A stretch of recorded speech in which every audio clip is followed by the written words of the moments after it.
Hello everyone.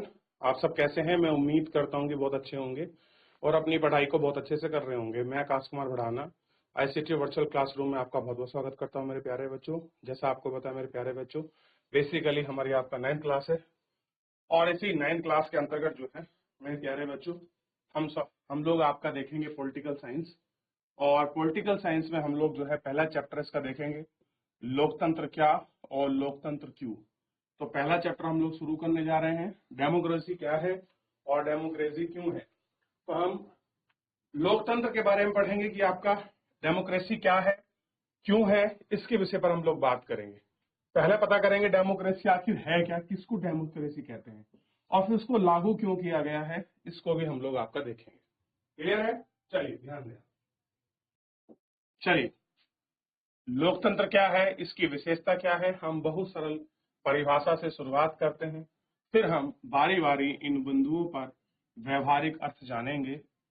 यह हमारा उद्देश्य किसी भी सरकार के लोकतांत्रिक होने के न्यूनतम विशेषताओं को चिन्हित करता है। यह अध्याय पढ़ लेने के बाद हम लोकतांत्रिक और गैर लोकतांत्रिक शासन अंतर कर सकते हैं। अध्याय के अंत में हम इस न्यूनतम लक्ष्य को आगे बढ़कर बृहद परिभाषाएं करेंगे।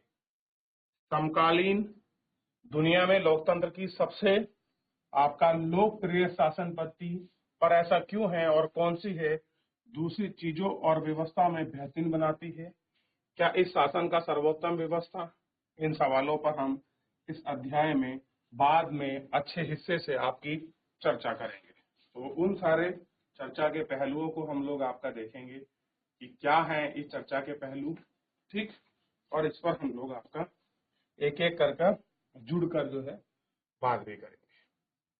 क्लियर है? आइए,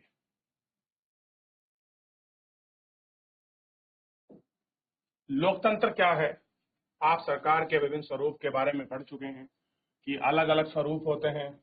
कहीं पर आपका लोकतांत्रिक सरकार है तो कहीं राजतांत्रिक सरकार है, कहीं साम्यवादी सरकार है। तो ये सारे सरकारों के क्या है प्रारूप, और इस तरह के प्रारूप आपको देखने के लिए मिलते हैं।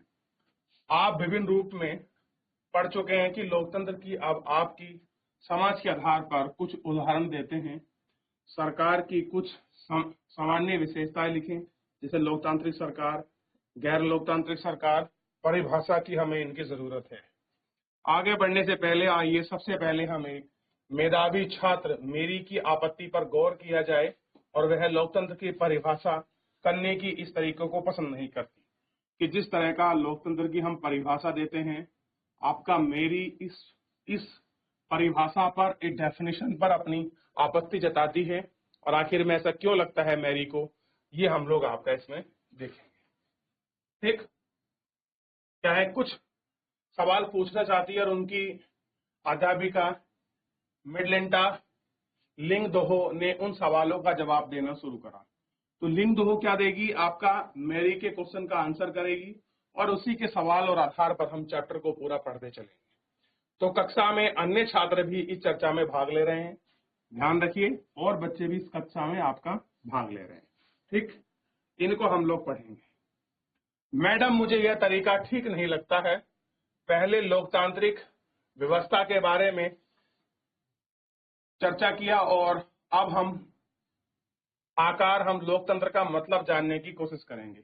मेरे कहने का मतलब यह है कि इस काम को हम पहले करना और पहले अध्याय में पढ़ाई में ऐसे ठीक क्यों नहीं होता है। क्या करेंगे कि इस काम को हम पहले करना और फिर अध्याय, इसके बारे में अध्याय जो हमें चैप्टर मिला उसकी पढ़ाई करते हैं, ऐसा ठीक क्यों नहीं होता है। लिंगा तो मैडम कहती है तुम्हारी बात में दम है, पर हम अपने सामान्य जीवन में ऐसा नहीं करते हैं। हम कलम, बरसात या प्रेम जैसी शब्दों का उपयोग करने से पहले इन परिभाषाओं को स्पष्ट करना जरूरी मानते हैं। कह रहे कुछ भी कर रहे हैं उसके लिए हमें एक सटीक परिभाषा, सटीक चीजें हमारे पास, सटीक शब्द चीजें होनी चाहिए, तो ही हम उनको सही पैटर्न में आपका देख सकते हैं।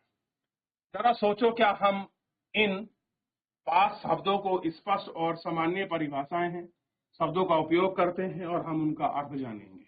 मेरी फिर परिभाषा की जरूरत क्या है, कह रही है फिर परिभाषा की जरूरत क्या है। लिंग तो मैडम हमें परिभाषा की जरूरत तब पड़ती है जब हम किसी शब्द का उपयोग करने में परेशानी होती है। हमें हमें परिभाषा की जरूरत तब होती है जब हम बूंदा बूंदी और बादल फटने जैसी स्थिति में सामान्यतः बरसात का ही फर्क करना हो, तब लोकतंत्र की में ही यह बात लागू होती है। हमें यह भी स्पष्ट है कि लोग इस शब्द का प्रयोग अलग अलग अर्थों के लिए करते हैं और बहुत अलग तरीके से सरकार भी खुद को लोकतांत्रिक कहते हैं। क्या कहते हैं? खुद को लोकतांत्रिक कहते हैं। ठीक। अब एक आया है रिबियांग, लेकिन हम परिभाषा बनाने की जरूरत ही क्या है? एक बच्चा पूछ रहा है कि हमें इन सारी परिभाषाओं को बनाने की जरूरत ही क्या पड़ी, क्योंकि हम लोकतंत्र की परिभाषा बनाते हैं, हम हर चीज की डेफिनेशन को कर रहे हैं, आखिर में इनकी जरूरत क्या थी? लेकिन हम परिभाषा बनाओ, जरूरत ही क्या थी? एक दिन आपने अब्राहम लिंकन, मौका मिले तो पढ़िएगा अब्राहम लिंकन के बारे में, आपको पता लगेगा। अमेरिका के पहले जो थे काले यानी कि आश्वेत आपका राष्ट्रपति बने हैं। एक इनका बहुत लंबा सफर रहा है इस एक उनके अपने जीवन संघर्ष में, और बहुत सारे दुनिया के महान व्यक्तित्व में भी उनका नाम काउंट है। तो कभी मौका मिले तो आप जरूर पढ़िए अब्राहम लिंकन के बारे में। कह रहे अब्राहम लिंकन का एक वाक्य सुना था, लोगों के लिए, लोगों की और लोगों के द्वारा चलने वाली शासन व्यवस्था ही लोकतंत्र है। अब देखिए, इसमें इन्होंने लोकतंत्र की परिभाषा बताई है। क्या कहा है? लोगों के लिए, लोगों की और लोगों द्वारा चलने वाली ही व्यवस्था को क्या कहा गया है? लोकतंत्र कहा गया। ठीक, यानी कि जिसमें लोग ही बहुत सारे इकट्ठे हों, लोगों का ही शासन हो, लोग ही शासन चलाएं, ऐसी व्यवस्था को क्या कहते हैं? लोकतंत्र कहते हैं। जैसे आप हमारे यहाँ देखिए, हम लोग हैं, हम वोट देते हैं, हमारे द्वारा बाप के चुने हुए प्रतिनिधि आपको कौन चुनते हैं? राष्ट्राध्यक्ष चुनते हैं। तो लोग हैं, लोगों द्वारा शासन है, और लोग ही आपका शासन तो आपका चला रहे हैं। तो सब कुछ क्या है? लोगों के माध्यम से ही हो रहा है। तो ऐसी व्यवस्था ही आपका लोकतंत्र कहलाती है। और बच्चों, मैं आपको बता दूं, विश्व में सबसे ज्यादा पसंद की जाने वाली देश या शासन चलाने की पद्धति में आपने देखा होगा, कहीं पर आपको क्या मिलेगा? तानाशाह। क्लियर है? जहां पर तानाशाही चलती है। कहीं पर आपको राजतंत्र मिलेगा, राजा का शासन मिलेगा। कहीं पर आपको साम्यवादी सरकार मिलेगी, कहीं पर आपको लोकतंत्र मिलेगा। तो और हमारे यहाँ किसका बोलबाला है? डेमोक्रेसी का। क्लियर है? लोगों का ही तंत्र है। मेघालय में हम स्वयं पर राज करेंगे, ठीक करते हैं। इसे हमें सभी लोग मानते हैं कि हमें इस बदलाव की क्या जरूरत है। क्या देखते हैं? कि हमें बदलाव की इसकी क्या जरूरत है। ठीक, इस पर हम लोग आपका एक एक कर विचार करेंगे और देखेंगे। मैंने यह नहीं कहती कि इसमें बदलाव करने की जरूरत है। मुझे भी यह परिभाषा बहुत सुंदर लगती है। जब हम इस मसले पर खुद से विचार न कर लें, तब तक यह तय करना मुश्किल होगा कि लोकतंत्र की सर्वोत्तम परिभाषा है। हमें किसी चीज को सिर्फ इस आधार पर स्वीकार कर लेना चाहिए कि बहुत नरमा गर्मी आमदनी उसके लिए बहुत कुछ कह सकता है, सभी लोगों का सही मानना है। कह रहे हैं यही सब चीज आपका सभी लोगों का आपका मानना।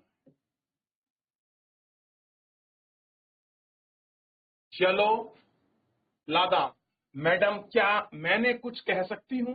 अब एक विद्यार्थी आई है, वो बोली क्या मैडम मैं कुछ कह सकती हूँ? क्योंकि सबका पार्टिसिपेट चल रहा है ना इसमें, कि लोकतंत्र क्या है, किस तरह का है, कैसी व्यवस्था है। तो सब अपने अपने विचार दे रहे हैं कि परिभाषा की जरूरत क्या है, आखिर में लोकतंत्र ही क्यों चाहिए, लोकतंत्र में कि हम परिभाषा को क्यों देखते हैं, और परिभाषा देख रहे हैं तो इसकी परिभाषा किस तरह से देखी जाए। तो ये सारी बातें आपस में इनपे एक दूसरे से इंटरकनेक्टेड है। क्लियर है?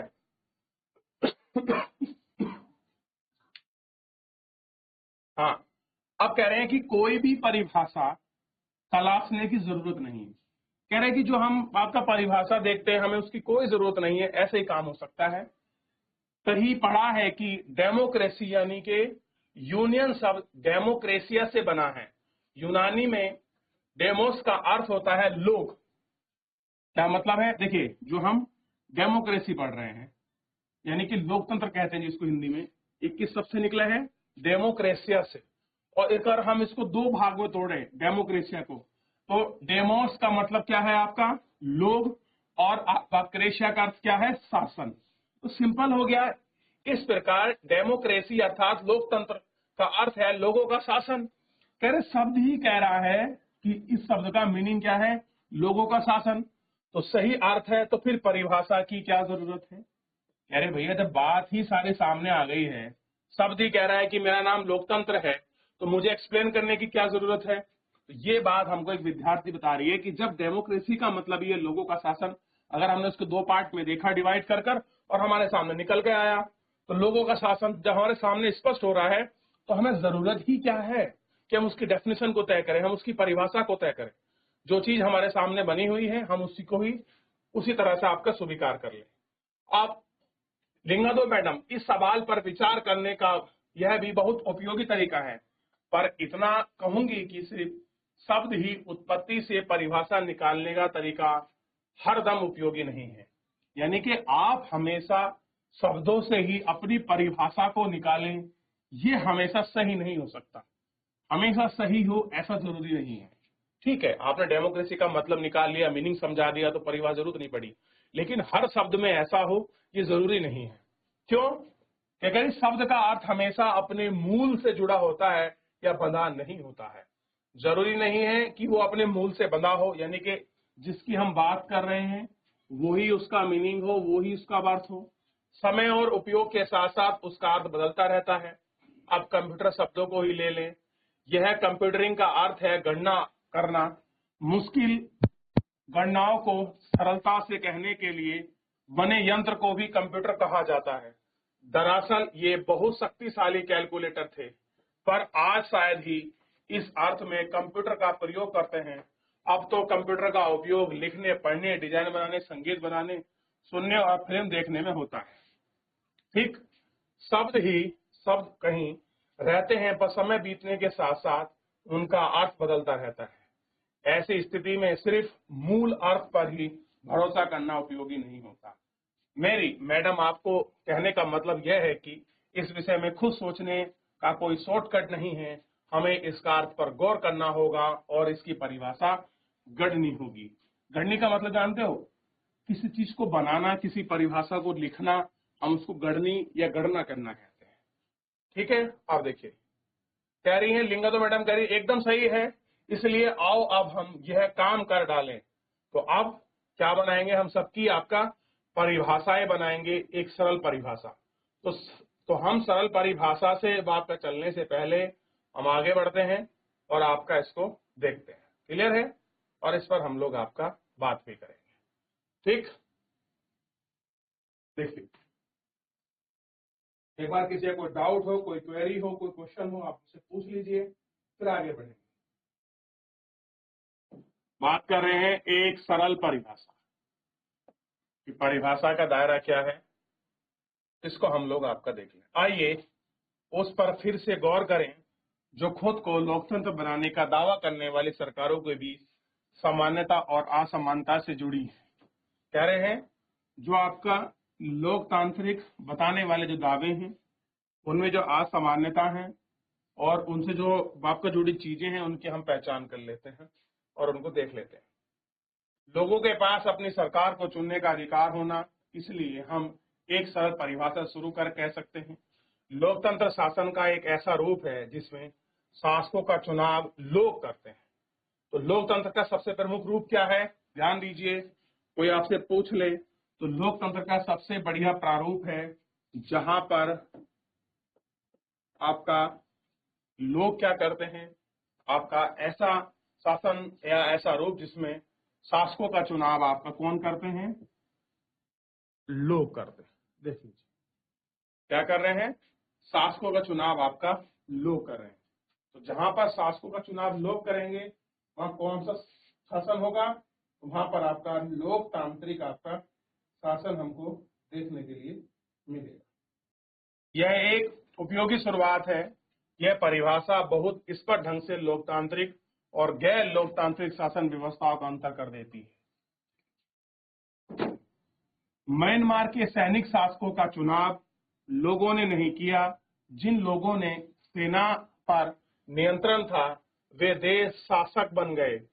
और देखिए इसका सबसे बढ़िया अच्छा आज की तारीख में अगर आपको उदाहरण देखना है तो म्यांमार से अच्छा उदाहरण बांग्लादेश का है। आप देखेंगे बांग्लादेश में लोकतंत्र था, लेकिन बांग्लादेश के सैनिक शासन ने आपका चुनाव नहीं किया, वहां एकदम तख्ता पलट हो गया। और इस कंडीशन में आप खुद देखिए कि वहां क्या हो गया, अब वहां आपका सैनिक शासन हो गया। वे देश के शासक बन गए, शासक के फैसले लोगों की भागीदारी में नहीं थे। अब लोगों का कोई भागीदार उसमें नहीं हो सकता था। जैसे तानाशाह का चुनाव लोग नहीं करते थे, यह बात राजशाही पर भी लागू होती है।